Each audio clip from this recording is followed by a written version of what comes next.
Hello everyone and welcome to Kinematics. So this video will discuss a 2023 trial paper from Kedah and will focus on the paper 2 questions. Alright, so let's get right into it. Next question comes from the chapter linear law, and here we need to draw a best fit line graph.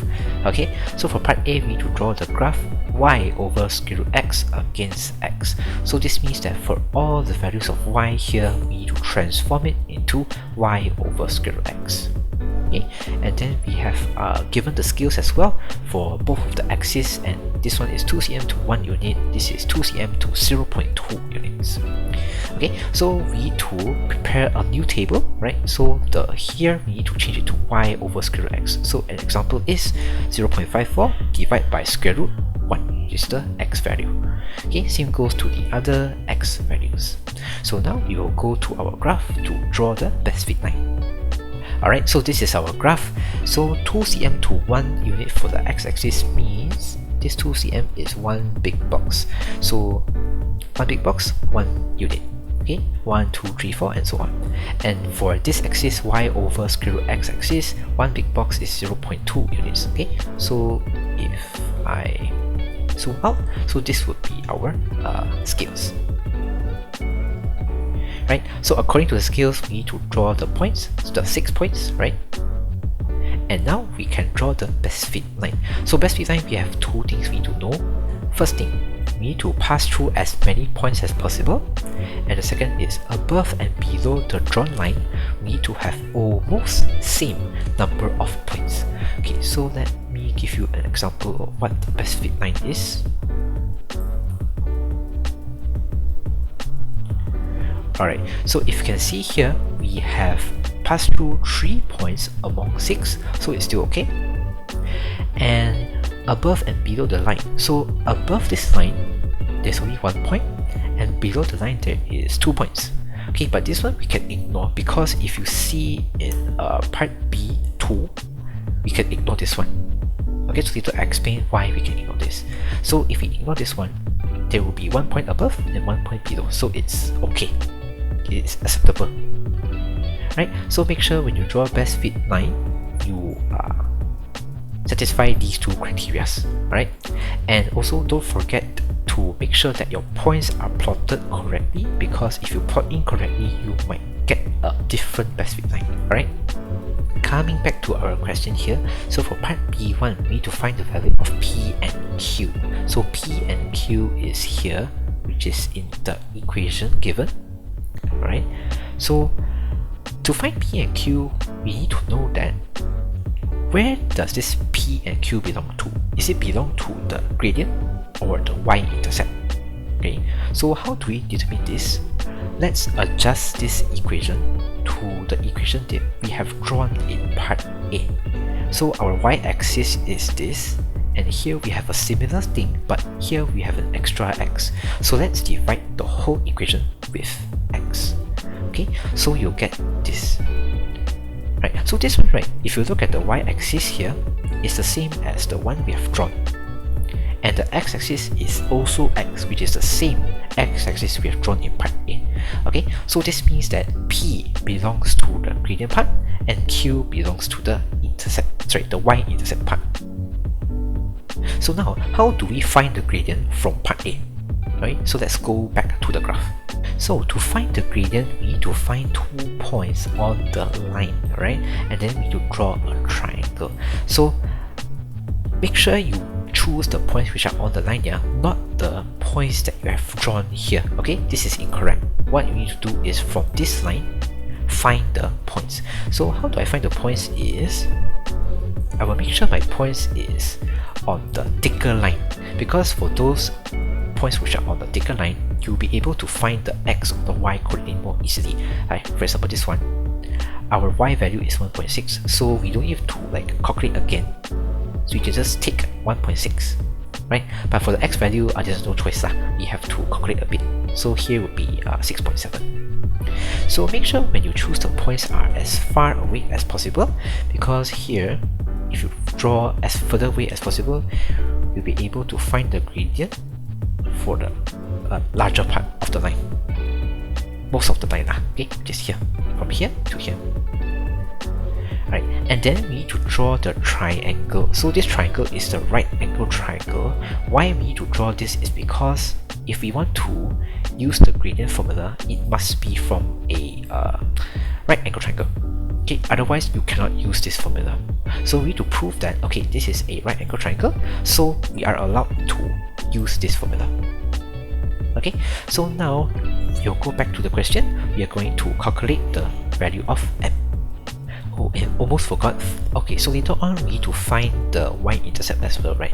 So here let us find the y-intercept first. Okay, so here if I zoom into here, the y-intercept is this one, which is 0.4 lah, right? So these are the 2 points we have selected, and we just need to plug in these values to here. So let this one as the first point, this as the second one. So calculating, you'll get the value which is 0.18. So P is this value lah. And for Q is the y-intercept. So just now we have saw that the y-intercept is 0.4. So Q is equals to 0.4. Alright, the second part, you can see here, it says that find the correct value of y in if one of the value of y is wrongly recorded. So we know that the wrongly recorded is the fourth coordinate, which is this one. Right? So the incorrect one is 4, 1. So how do we find the correct value? Okay, so now we have to go back to the graph to find the correct one, the correct value of y. Right, so this is the incorrect point, which the x is equal to 4. So let's find the right value. So to find the right value, we just need to, we just need to find a point on the best fit line and has the same x coordinate, which is 4. Right? So what we need to do is just push the point up to the best fit line. So now let's go to the left and to see what value it is. Okay, so if I go to the left, so here is, so if here is 1.1, so the small box here is 0.02. So here will be 1.12. Okay, so the right value is 1.12, but this is not our answer, yeah, because if you can see the axis here, this is not y, but y over square root x. Okay, so later on we need to do some changes a bit. So our correct value is for 1.12. Okay, so this is the x, this is the y over square root x, right? So now we need to find the value of y only. So let's plug in the 4 to here. Right, x as 4, so we can find the value of y. So this is our answer, 2.24. And question 10 comes from progressions chapter. So for part A, we are given these two equations from the arithmetic progression AP. So we have this and this as well, right? So we need to show this equation. Right, so let's form the front first, okay? Sn minus Sn minus 1. Okay, let's form these two things first. Right, so Sn is this one according to the equation here. And to find Sn minus 1, we just need to change the red parts to n minus 1. Okay, and then we find the differences. So we minus them together. So here now we'll do is multiply n over 2 to this bracket, n minus 1 over 2 to this bracket. Okay, so you'll get this. Then later on what I will do is I would apply or multiply a here. So in front will be something like this. Then for these two fractions, I just combine them only. Alright, so going to the next line, you can see that for this part, both of the sides have n minus 1 and both of the sides have d. So we just factorize them out, which is here. Then the things which are not factorized will be here lah, right? So you can see that here n and n will be cancelled off and 2 and 2 will be cancelled off, right? Because here n minus n is 0 already, so 0 plus 2 we have only left with 2, 2 factorized with 2. Okay, and in front here we have an minus an, so this one will be crossed off as well. So at the end you'll get a plus n minus 1 bracket d, which is this one, right? So this one is Ten, and with that we have shown this equation. Alright, for part B, we need to find the sum of all 2-digit positive integers which can be divided by 3. Right, so the first value I can think of is 12, right? 12 can be divided by 3, and the next value will be 15, 18, and so on. Okay, so the last digit I can remember is 199. Okay, 99, right? 99 can be divided by 3 as well. So here, how do we find the sum of all these numbers and how many numbers are within here? Okay, this is what we don't know. So to find the numbers, how many numbers which is in this sequence, we just need to find what is the number of 99, right? We know that 12 is the first one, 15 is the second one, 18 is the third one, but what is 99? So if we know the value of n of 99, so we can use this formula, plug in the n to help us find the sum of all these terms. Okay, so now we need to find the value of n first, and let's use this Tn formula. Alright, this one. So how do we find the value of a and t? We can follow this sequence, right? The first value is 12, and if you want to go from to the next number, we need to add 3, so our d will be 3. So let's plug all the values inside and find the value of n, which is 30. So here in total in the sequence we have 30 numbers, right? So now we can use this formula to help us find, but there is a shortcut for this, right? Because for AP we have actually two kinds of SN formulas. So this is one of it. So this is n over 2 bracket a plus l. So a is the first term, l here is the last term, and here we have the first term and the last term, 12 and 99. So this one is much more simpler, so let's use this formula, right? So plug n with 30, a is 12, l is 99, and here we will find the total sum, which is 1665. And for part C, we have a graph which relates the number of cancer cells and the number of days, right? So for part 1, it says that according to this diagram, which has a linear relationship, what is the progression? Is it a arithmetic progression or a geometric progression? So this one is actually a arithmetic progression because the relationship is linear. So you all may argue, why isn't this a geometric progression, right? So let me give you a very simple example, right? So for AP, like the example of progression is 2, 4, 6, 8, 10, right? So if you want to draw the graph, it will be something like this. It goes step by step because from one number to the next we need to plus 2, okay, throughout. So it will be something like this, a very a straight line, okay. But for GP, if you look at the value from 2 to 4, 4 to 8, 8 to 16, 16 to 32, so it's like if you want to add one number to the next, you can see that the value is becoming bigger and bigger, right? So you will expect the graph will be something like this: 2, 4, then 8 here, 16 here, 32 here. So this sign will be something like a curve, okay, because the rate of increasing is higher compared to AP. So GP will look like a curve, okay. Right, so for part 2, we have the number of cancer cells on the first day for injection is 1537, and this number of cancer cells will increase constantly for 3 cells per day.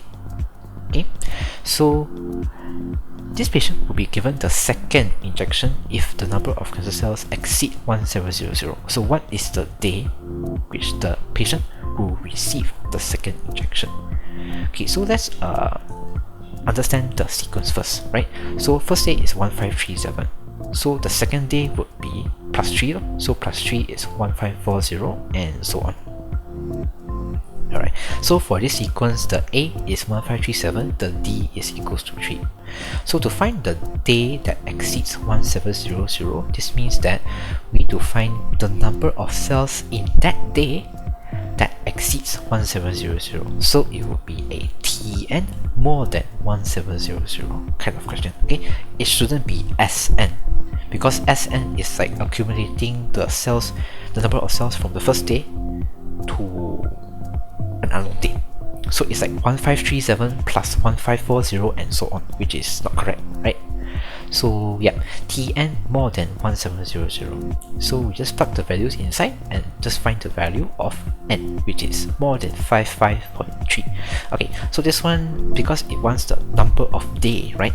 So we cannot put a decimal. So let's find the whole number, which is closest to 5.53 but more than the value. Okay, so this is n equals to 56. So on the 56th day after the first injection, we will give the second one. Next question comes from probability distribution. So here we have three types of pineapples: Maurice, Sarawak, and Josephine.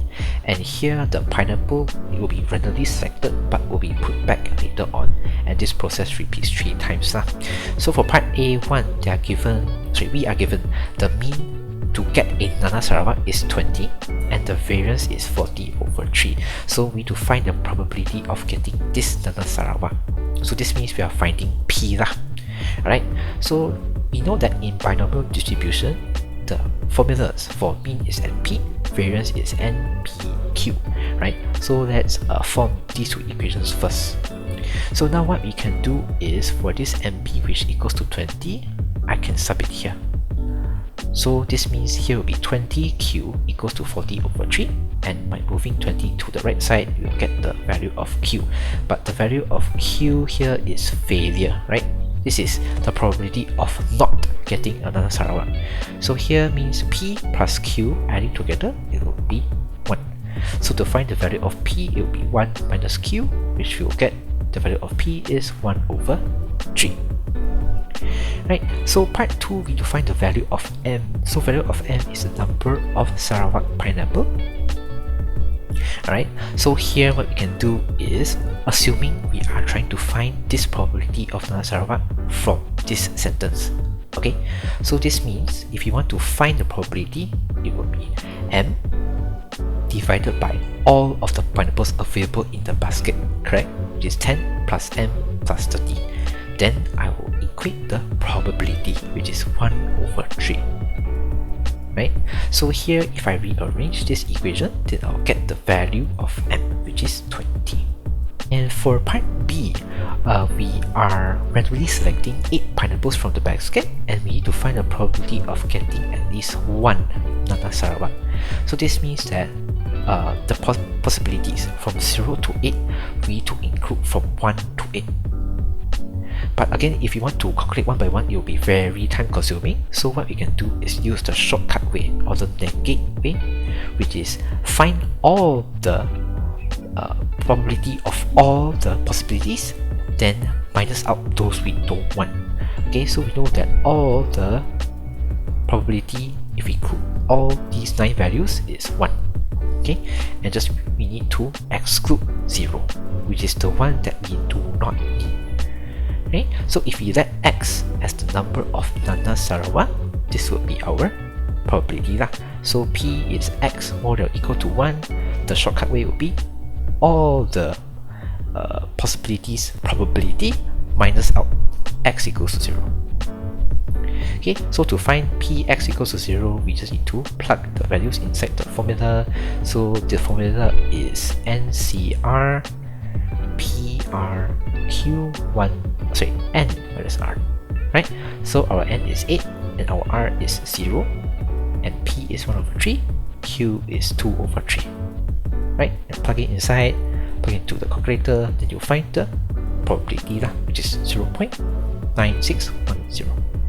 And for part C, we are given this probability table, and here we have all the probabilities except here, which is the H, which is the one we need to find. So to find H is quite simple. We know that by adding all these probabilities, it will be equal to 1, correct? So we just need to plug in the values and just find the value of H, which is 4/9.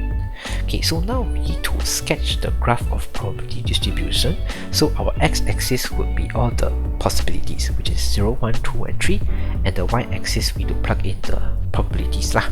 Okay, so according to the probabilities and the possibilities here, and then we just draw the graph, right? So it will be a straight line lah, and then reach its own probability lah. So this is our result. So this is the first question of section C, and it comes from solution of triangles, right? So for section C, we just need to choose 2 out of the 4 questions, but this doesn't mean that you can ignore the other 2 chapters, okay?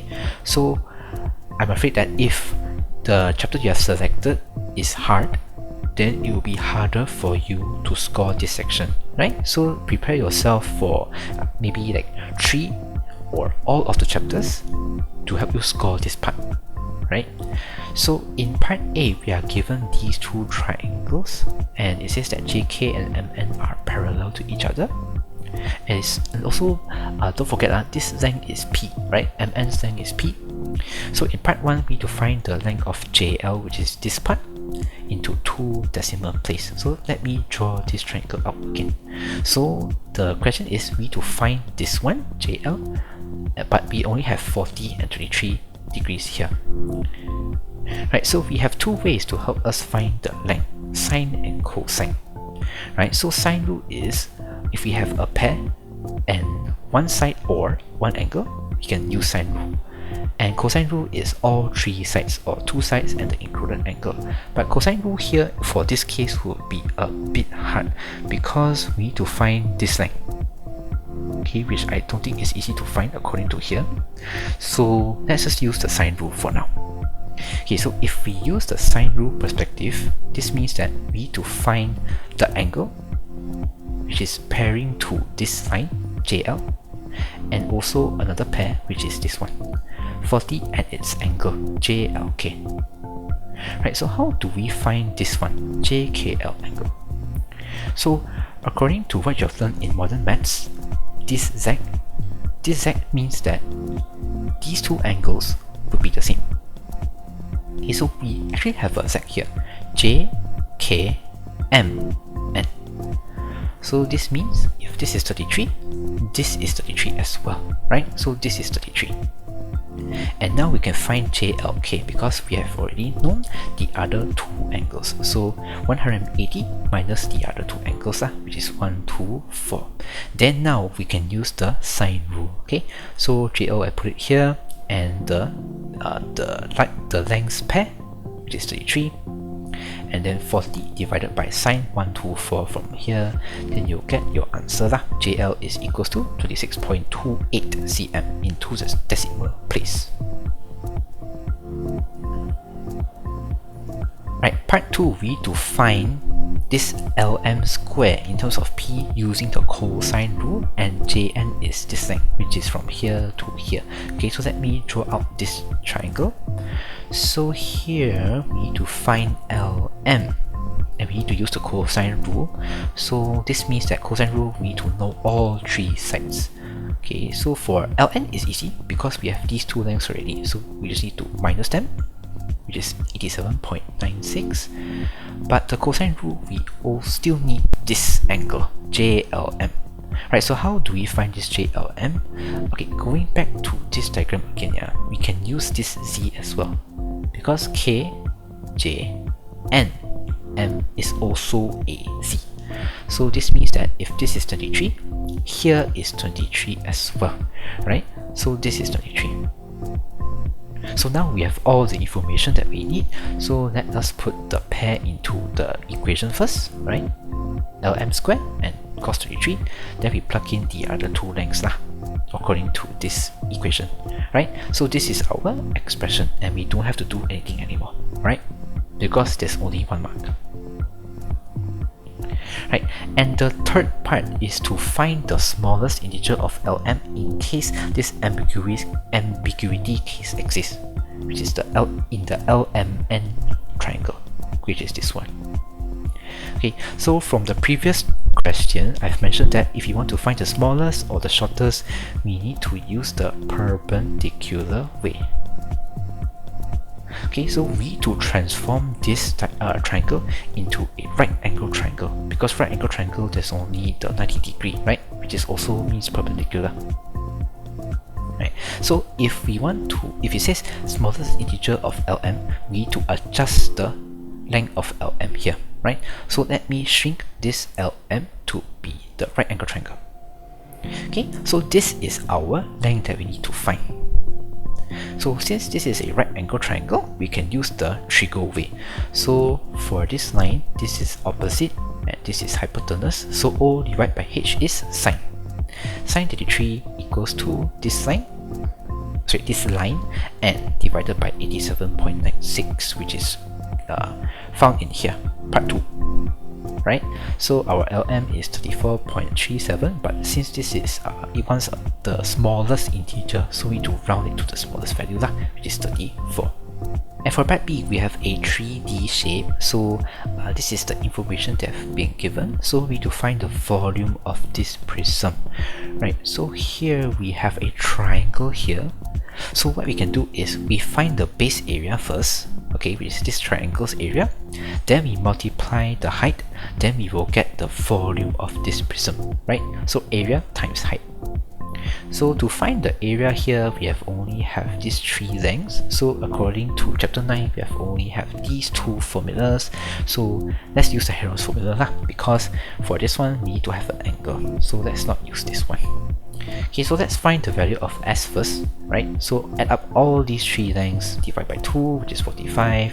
Then later on, to find the area, we plug in the S, and then and we multiply the differences with 45 and each of the lengths, right? So you'll get this area. So to find the volume, we just need to multiply 10 to get the answer. Next question comes from index numbers. Alright, so for the table here, we are given the price per unit share for A, B, C, and D in 2020, which is here, and 2023. So here in part A, we need to find the value of K if we are given the price index of company C in the year 2023 based on 2020 is 144. Alright, so the price index, we have a formula which is I equals to P1.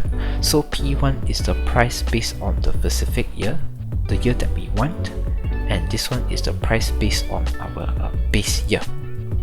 Okay, so in this question, our specific year is 2023, base year is 2020. Right, so let's use this formula to help us find the value of K lah. So this is the notation that I will use. So this is the price index of company C based on, in the year 2023 based on 2020. Right, and here price 2023, here price 2020. So let me plug in the values here. So price index 144, price for company C in 2023 3.6, and the K 2020. So by rearranging, you will get K is 2.5. Right, so part B, same thing as well. We need to find the price index of company D in the year 2023 based on 2020. Right, same thing as well. Use the formula, plug in the values.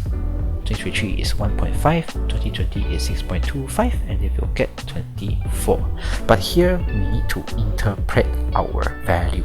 Okay, so how do we interpret this? So the first thing we need to know is this value more than, equal, or less than 100. Okay, so this one clearly is less than 100. So this means this unit share for company D is decreasing. And this one means if the index is 24, this means it is decreasing by 76%. So how do we write this into sentence?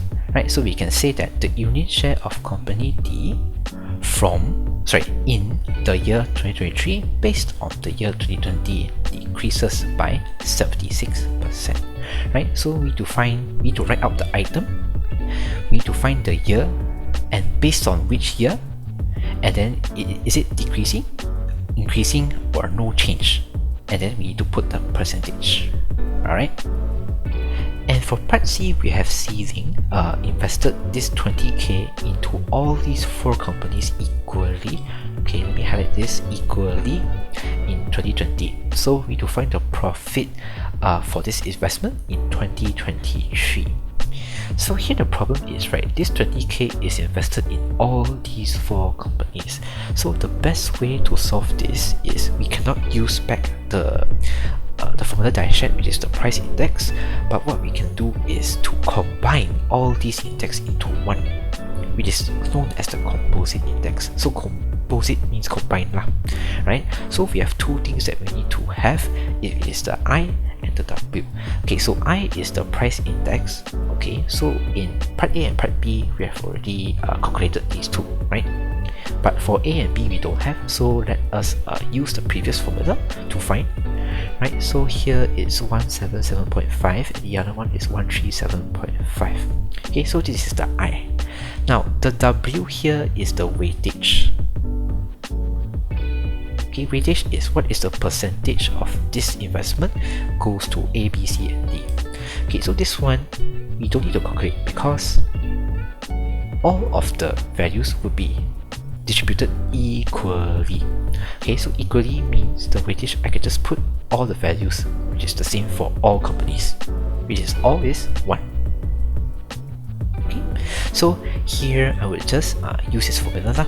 So this IW together means we need to multiply. So it's like 177.5 multiplied by 1 and so on lah. And we need to sum them together. So this symbol is sum, right? And then this one we need to sum up all the weightage. So it's 1 plus 1 plus 1 plus 1, which is 4. So by not looking at this formula right on top, if you just look at this one, it's like we are finding the average of these 4 index, right?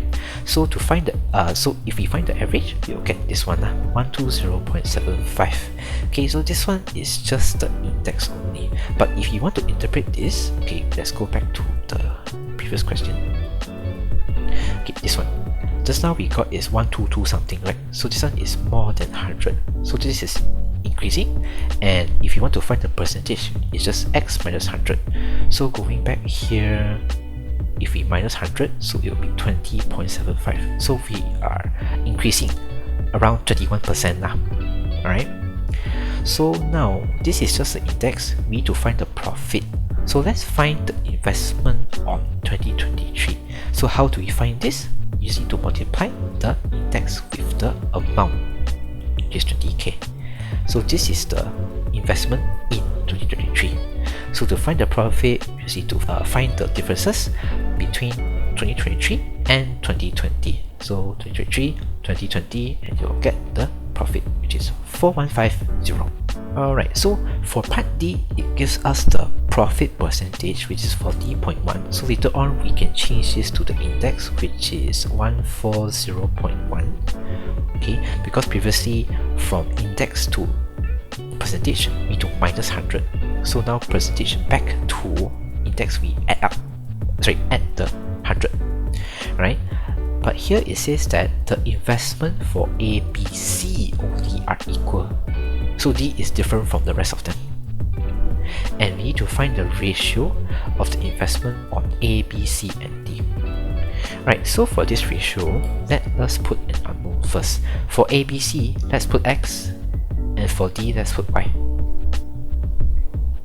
Okay, so now, again, this profit is made up by all these 4 companies. So we still need to use the composite index way, right? So the value I here would be this one, okay, and the value of I here, the individual I, the price index, you'll be using this one. But here the difference is the weightage. Instead of 1111, we change it to XXXY, right? So if we sum all the values, it will be something like this lah. Okay, so this one is bracketed because all these values, the ratio is X now, right? So now what I will do is move everything which has X to the left, everything which has Y to the right. Okay, so it will be something like this. So now what I will do is Y I move it to here, 38.7 I move it here. So you get a whole number. Right, so this means, right, if I put over 1 at 3 here, so this means that X will be 3 and Y will be 1. So it's 3 to 1, right? So the ratio of investment for A, B, C, and D would be 3, 3, 3, 1. Question 14 comes from this chapter, Kinematics of Linear Motion, and here are the keywords for this chapter lah, and these are the actions, so you can screenshot it lah. So later on we will use these keywords to solve these questions. Alright, so going to the question here, we have 2 particles P and Q, and it is given the velocity lah, Pt and Qt, and it says it passes, this velocity is after it passes through fixed point O, which means that when t equals to 0, which means when the experiment started, the particles P and Q, it's on the fixed point O, right? It's on the fixed point O. So this means when t equals to 0, S equals 0 as well. So in part A, we need to find the difference of the particle P and Q when it passes through fixed point O. So we need to find the velocity when t equals to 0, right? So we use these two equations, plug in t equals to 0, and we'll find the velocity and we find the differences. So it's 6 minus 0, which is 6 ms negative 1. Right, for part B, we need to find two things. One is the displacement and the position of particle Q from point O when the velocity of particle P is maximum. So if the velocity is maximum, means that for this velocity equation, you need to differentiate it and equal to 0. Right? But then we need to know when does this happen, right? So let's find the value of t using this. Okay, so if we differentiate this equation, it will be negative 4t plus 3. So this one, let me demonstrate to y'all. So this one, power, I move it to the front. So multiply is negative 4, power minus 1. So it's t, 3t. If I differentiate, I just remove the t. 6 will be removed, right? And now we just plug this with 0. And then we find the value of t, which is 3 over 4s. Right, so now we have t already, but here going back, right, it says find the displacement, which is s, right? So here we have only have the velocity equation. So v to s, we need to integrate, right? So we need to integrate this equation, right? So this one, if we integrate, power, we need to add 1, which is 3, and we divide the new power, and here we need to add c because the limits are not given. Okay, but we don't have to find the value of c because here we want to find the displacement of particle Q, which is we want to find the location during t equals to 0 and when t equals to 3 over 4. Okay, so let me plug these two values inside here and find the difference. Okay, so this one is 3 over 4 if we plug in, this one is 0 when we plug in, and you can see that this c, right, it will cancel off because c minus c. So here you will get 9 over 320 meters. So this is the first thing that we need to find, displacement. Right, second thing is the position of particle Q. So since this displacement is positive, which means during this time, particle Q is on the right of O. Okay, so let me put this into a sentence. Okay, so we can form this sentence. Particle Q is 9 over 320 meters to the right of point O. Alright, so the keyword here is to the right. Next question is we need to find the acceleration of particle P when t equals to 3. So this means we are going from B to A, which means we need to differentiate lah. But then here we don't have to differentiate anymore because in part B we have already differentiated this equation. Okay, so we just use back the previous result lah. Right, so this means that dpt over dt, this thing, is also A. Right? These two things are the same. Right, so this one t, I put this 3 inside, so I will get the acceleration lah. So it's negative 9 and s minus 2.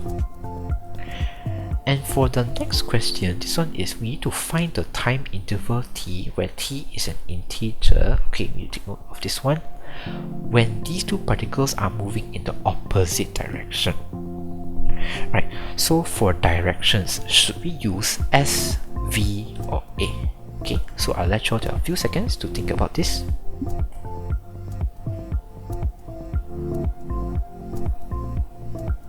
And the answer is V. Right? Because for S, it only looks at the location of the particle, like in part B. And for A is the change of speed for the particles. For example, it goes from very fast to slow or slow to fast. right? So for opposite directions means you are going to the left or going to the right, so it involves movement, right? So this is V. So we have two types, V more than 0 or V less than 0. Okay, so let's start off with one of the particles first lah, but we choose the one which is more simplified, which is Q. Okay, so let's find the time interval where this particle Q travels to the right. Right, so let's look at V more than 0. We plug in the equation here.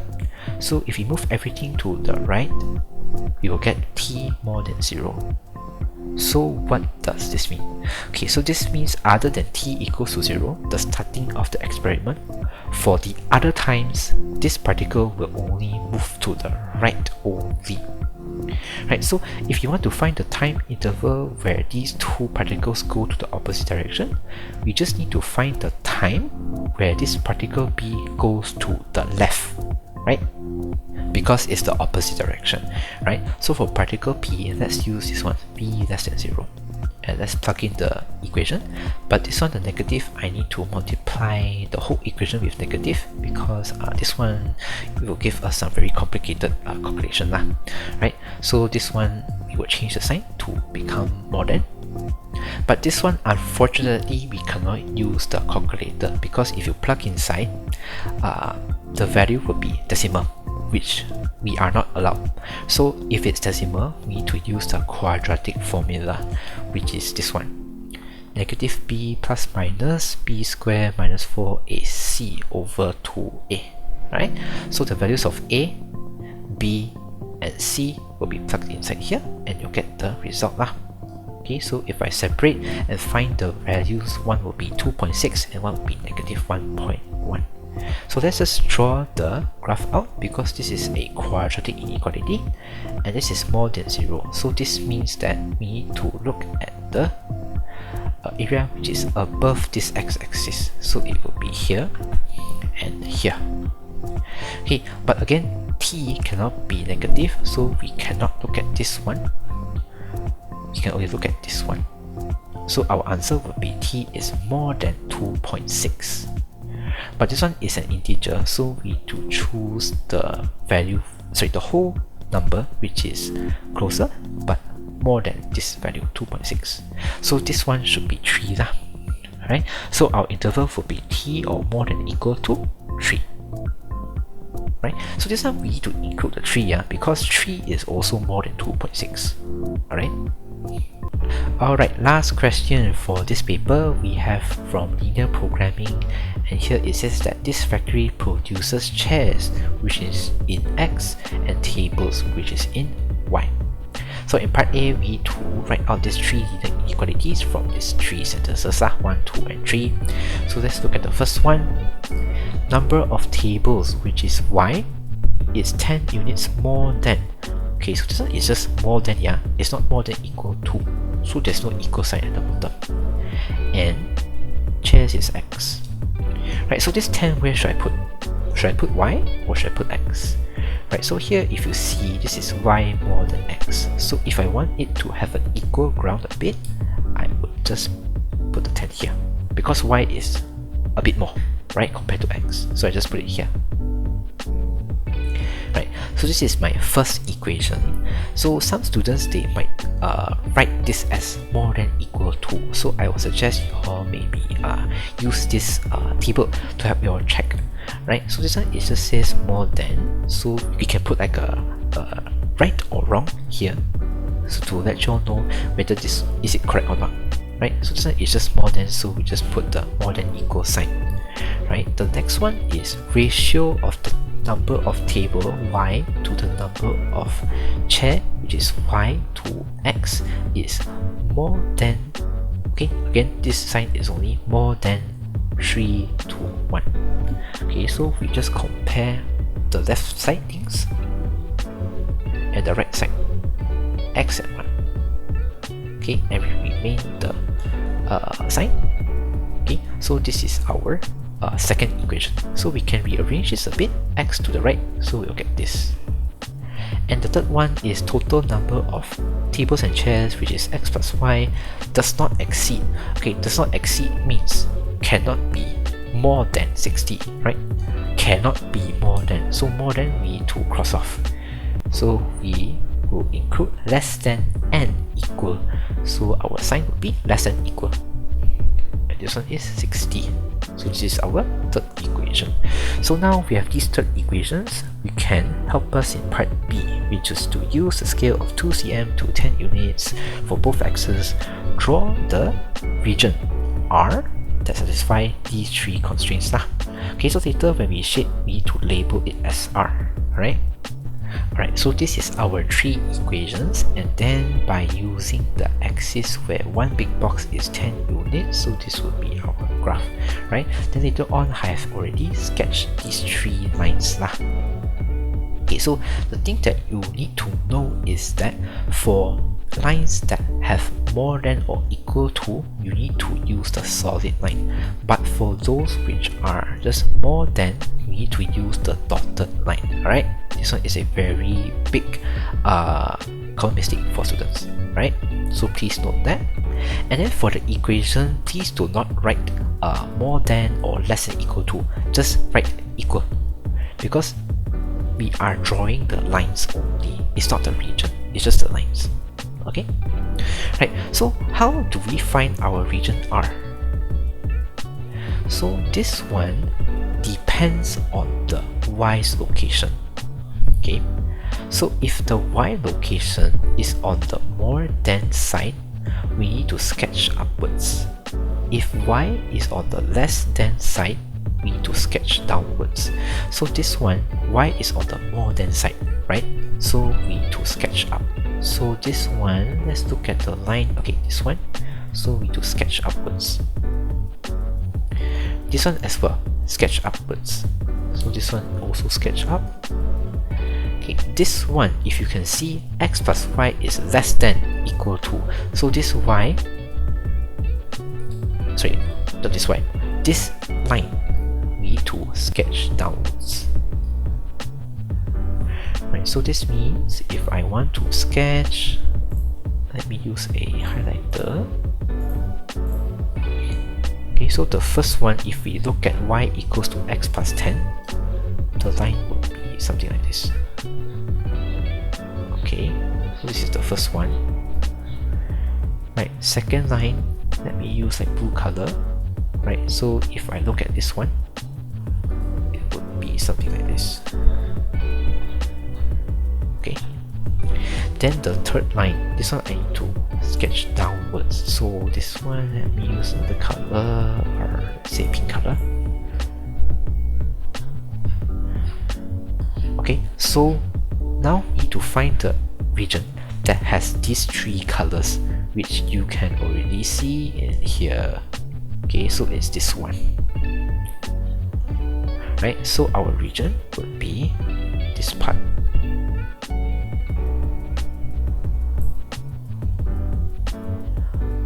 And we need to label this as R. Okay?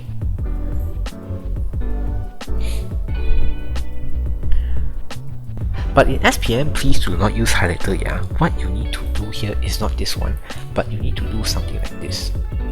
You need to shade the region, okay? Which is like this. Right, so I zoom in a bit, and please, when you draw the line, don't draw something like this. Okay? Because this one, if a strict teacher catches, it will deduct marks. Alright? So this one, please do not make this mistake. Okay? And so this would be our region. So make sure when you shade, you can see the R here lah, right? Alright, after drawing the graph, we need to answer some questions lah. So for part 1, it says state the number of chairs produced. So chair is x. So let's find the maximum, sorry, the highest value of x that we have drawn inside the region R. Right? So let's go back to the graph. Alright, so here, the highest value of x, right, let's look at here. It should be this point, right? Wait, let me change it to the pen form. Right, this one. But we cannot use this point because the line is dotted. Right? If you can look back the equation, right, for this line. which is this, it is y more than 3x. So y more than 3x, it doesn't mean equal to. So for the lines, for the points which are on this line, it cannot be chosen, right? So which value can we choose now? Okay, very simple actually. It's just we need to use this part, the one before it, right? So instead of 15, we need to write 14 because this is inside the region. This one is on the dotted line, so we cannot use. So the answer is 14, okay, not 15. Right, the next one is due to the increase of cost raw materials, each chair will cause a loss of 10 ringgit and profit for each table, which is 5. Okay, so there is a loss for the chairs, profit for the table. So let's find the maximum profit earned. So this kind of maximum or minimum cost kind of question, we need to use these 3 steps. Okay, to find the mean of the max, firstly we need to have the objective function. What is our objective here? Which is to find the profit, the maximum profit. So the profit here is negative 10 because this is a loss, so negative 10x plus 5y. Okay, but this is not our objective function yet. We need to have an equation. Okay, so here I would take this one, but this value I would use the product of 10 and 5 together, which means I multiply together lah. So it's 50. So this value you can be different from mine because this value can be put for any kind of value. You want to put 100 or put 150 is up to you. Okay, but this one I would recommend you to just multiply these 2 values to get this value. Okay, so now we need to go back to our graph and we need to draw this line, right? Which is our step number 2. Draw this line and we need to move this line in parallel to find our minimum or maximum point. Alright, so when we draw the line, this would be our line lah. Okay, so if you're wondering how I draw this line, I just use 2 points. Okay, one when x is 0 and y when y is 0. Okay, so when x is 0, y is 10. When y is 0, x is minus 5. Okay, so I plug these 2 points, then I just join the line lah. So this is my line. Then this is the third step. After we move parallel, right, we need to, now we are trying to find the maximum profit, right? So we need to find the furthest point in this region R. Okay, so if I do this, let me enlarge this a bit. Okay, so if you move this to parallel, right, which means I just move this line upwards, right? So if you can see, the maximum point is actually here, this one. Okay, usually it is this one, but this time, usually it's this one, but this time it's this one. Okay, so there is a logical explanation to it, but firstly let us find the point first. So this is 0, 60. Okay, so our maximum point is 0, 60. Right, so let's go back to the question. Just now our point was 0, 60, which means x is 0. So our x is the chair. So why this is 0? Because if we want to find the maximum profit, right, usually we don't include any loss. Correct? So for this one, we just remove x. Remove x from this equation. So we just put 0.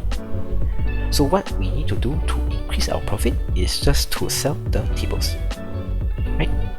Right, so this one logically selling chairs produce loss, so x equals to 0 for this case.